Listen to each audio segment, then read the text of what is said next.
In addition to point-to-point messaging, MPI supports collective communication. MPI is built for computational applications. And there are common patterns in computational applications, such as, well, the embarrassingly parallel calculation that has no communication at all, or a one-to-all pattern, or an all-to-one pattern, where you have multiple receivers or multiple senders.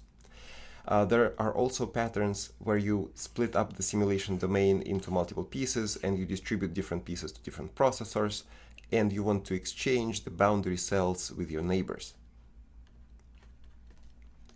MPI has built-in collective communication routines for many of such patterns.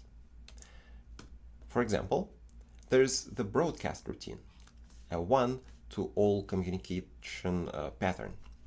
Suppose you have a single processor in which you have a dataset and you want to replicate this dataset across multiple receivers. To do that, MPI supports the MPI broadcast routine, which accepts the pointer to the message length and data type, the root, which is the rank of the sender process, and the communicator within which this pattern is defined.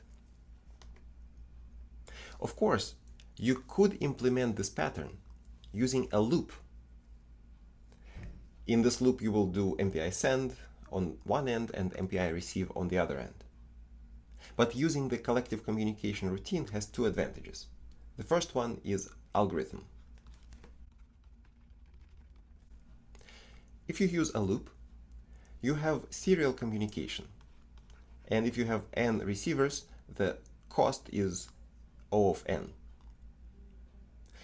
A good MPI implementation may use a more sophisticated algorithm that reduces the complexity, for example, to O of log n. It can be done, for example, using this tree pattern. The sender sends the message not to all, but to just a couple of receivers.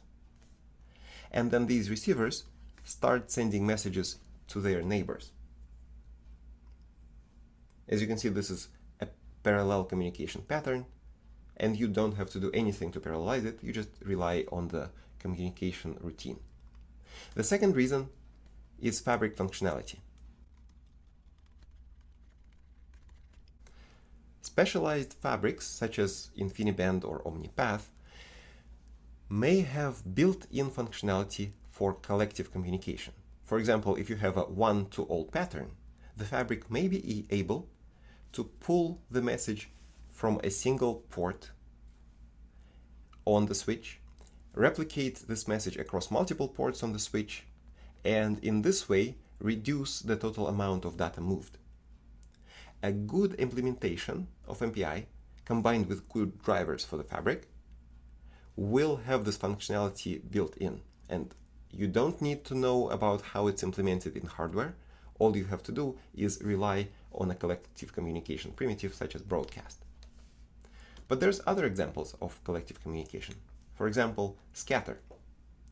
The scatter pattern takes a large dataset in a single process, splits it up, and sends different pieces of this dataset to different receivers.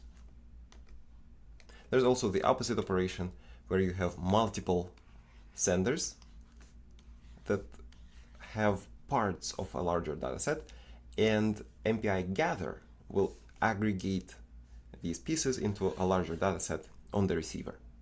There's also MPI all scatter and all gather. They will make one extra step and propagate the aggregated dataset across all of the senders. There's also the reduction communication routine, where you aggregate multiple dataset from multiple nodes on a single processor, and as you do the aggregation, you apply an operator, a reduction operator such as minimum, maximum, sum product, and so on. And there's also MPI all reduce that will take one step after that and propagate the end result across all of the senders. With all of the collective communication routines, you will just call this routine from code so that it gets executed by all processors, and you will not have an if statement.